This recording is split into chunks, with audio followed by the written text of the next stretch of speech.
হঠাৎ দেখছেন আপনার মা রান্না করছে, কিন্তু হঠাৎ করেই আপনি বলে উঠলেন, তুমি আমার মা না, তুমি একজন ছদ্মবেশী। শুনতে পাগলামি মনে হলো, এটা কিন্তু কোনো পাগলামি নয়, এটি এক ধরনের রোগ, যার নাম হচ্ছে ক্যাপগ্রাস ডেলিউশন। এ রোগে আক্রান্ত ব্যক্তিরা সবসময় মনে করে তার কাছের মানুষগুলো নকল, তারা যেন ছদ্মবেশে ঘুরে বেড়াচ্ছে। এই রোগে আক্রান্ত ব্যক্তিদের দেখে সবকিছু ঠিকঠাক মনে হলেও এদের চেহারা শনাক্তকরণ মস্তিষ্কের অংশটা কাজ করা বন্ধ করে দেয়। আমাদের মস্তিষ্কের দুইটি পার্ট রয়েছে, একটি হচ্ছে চেহারা শনাক্তকরণ, আরেকটি হচ্ছে আবেগ শনাক্তকরণ। এতে করে ক্যাপগ্রাস আক্রান্ত রোগীটি মনে করে এটি আমার মা, কিন্তু এই মায়ের ভালোবাসাটা তার মধ্যে কাজ করে না। এতে করেই তার মনে হয় সে যেন এক ছদ্মবেশী কাউকে দেখছেন। এই রোগটি অনেক ভয়াবহ হতে পারে, কারণ এতে করে আপনজনের প্রতি সহিংসতা বেড়ে যেতে পারে। এটা এক ধরনের ব্রেইন পারসেপশন এরর।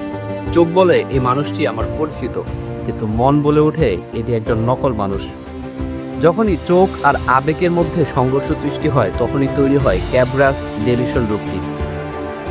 আপনি কি রোগটি সম্পর্কে আগে কখনো জানতেন? অবশ্যই আমাদের কমেন্টে জানাতে ভুলবেন না, আর এরকম সব ভিডিও পেতে আমাদের পেজটি ফলো দিয়ে রাখতে পারেন।